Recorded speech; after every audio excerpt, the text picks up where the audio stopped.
Ezekiel chapter 5. Son of man, take a sharp sword and use it as a razor to shave your head and beard. Use a scale to weigh the hair into 3 equal parts. Place a third of it at the center of your map of Jerusalem. After acting out the siege, burn it there. Scatter another third across your map and chop it with the sword. Scatter the last third to the wind, for I will scatter my people with the sword. Keep just a bit of the hair and tie it up in your robe. Then take some of these hairs out and throw them into the fire, burning them up. A fire will then spread from this remnant and destroy all of Israel. This is what the sovereign Lord says. This is an illustration of what will happen to Jerusalem. I placed her at the center of the nations, but she has rebelled against my regulations and decrees and has been even more wicked than the surrounding nations. She has refused to obey the regulations and decrees I gave her to follow. Therefore, this is what the sovereign Lord says. You people have behaved worse than your neighbors and have refused to obey my decrees and regulations. You have not lived up to the standards of the nations around you. Therefore, I myself, the sovereign Lord, am now your enemy. I will punish you publicly while all the nations watch. Because of your detestable idols, I will punish you like I have never punished anyone before or ever will again. Parents will eat their own children, and children will eat their parents. I will punish you and scatter to the winds the few who survive. As surely as I live, says the sovereign Lord, I will cut you off completely. I will show you no pity at all, because you have defiled my temple with your vile images and detestable sins. A third of your people will die in the city from disease and famine. A third of them will be slaughtered by the enemy outside the city walls, and I will scatter a third to the winds, chasing them with my sword. Then at last my anger will be spent, and I will be satisfied. And when my fury against them has subsided, all Israel will know that I, the Lord, have spoken to them in my jealous anger. So I will turn you into a ruin, a mockery in the eyes of the surrounding nations and to all who pass by. You will become an object of mockery and taunting and horror. You will be a warning to all the nations around you. They will see what happens when the Lord punishes a nation in anger and rebukes it, says the Lord. I will shower you with the deadly arrows of famine to destroy you. The famine will become more and more severe until every crumb of food is gone. And along with the famine, wild animals will attack you or rob you of your children. Disease and war will stalk your land, and I will bring the sword of the enemy against you. I, the Lord, have spoken. Ezekiel chapter 6.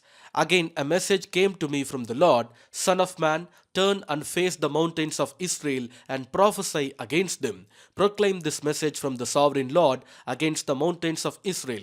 This is what the sovereign Lord says to the mountains and hills and to the ravines and valleys. I am about to bring war upon you, and I will smash your pagan shrines. All your altars will be demolished, and your places of worship will be destroyed. I will kill your people in front of your idols. I will lay your corpses in front of your idols and scatter your bones around your altars. Wherever you live, there will be desolation, and I will destroy your pagan shrines. Your altars will be demolished, your idols will be smashed, your places of worship will be torn down, and all the religious objects you have made will be destroyed. The place will be littered with corpses, and you will know that I alone am the Lord. But I will let a few of my people escape destruction, and they will be scattered among the nations of the world. Then, when they are exiled among the nations, they will remember me. They will recognize how hurt I am by their unfaithful hearts and lustful eyes that long for their idols. Then at last they will hate themselves for all their detestable sins. They will know that I alone am the Lord, and that I was serious when I said I would bring this calamity on them. This is what the sovereign Lord says. Clap your hands in horror and stamp your feet. Cry out because of all the detestable sins the people of Israel have committed. Now they are going to die from war and famine and disease. Disease will strike down those who are far away in exile. War will destroy those who are nearby, and anyone who survives will be killed by famine. So at last I will spend my fury on them. They will know that I am the Lord when their dead lie scattered among their idols and altars on every hill and mountain and under every green tree and every great shade tree, the places where they offer offered sacrifices to their idols. I will crush them and make their cities desolate from the wilderness in the south to Riblah in the north. Then they will know that I am the Lord. Ezekiel chapter 7. Then this message came to me from the Lord: Son of man, this is what the sovereign Lord says to Israel: the end is here. Wherever you look, east, west, north, or south, your land is finished. No hope remains, for I will unleash my anger against you. I will call you to account for all your detestable sins. I will turn my eyes away and show no pity. I will repay you for all your detestable sins. Then you will know that I am the Lord. This is what the sovereign Lord says: disaster after disaster is coming your way. The end has come. It has finally arrived. Your final doom is waiting. O people of Israel, the day of your destruction is dawning. The time has come. The day of trouble is near.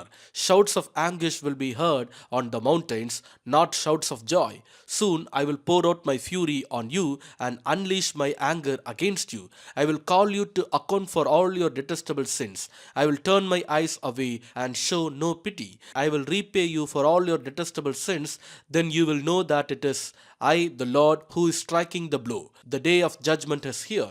Your destruction awaits. The people's wickedness and pride have blossomed to full flower. Their violence have grown into a rod that will beat them for their wickedness. None of these proud and wicked people will survive. All their wealth and prestige will be swept away. Yes, the time has come. The day is here. Buyers should not rejoice over bargains, nor sellers grieve over losses, for all of them will fall under my terrible anger. Even if the merchants survive, they will never return to their business, for what God has said applies to everyone. It will not be changed. Not one person whose life is twisted by sin will ever recover. The trumpets call Israel's army to mobilize, but no one listens, for my fury is against them all.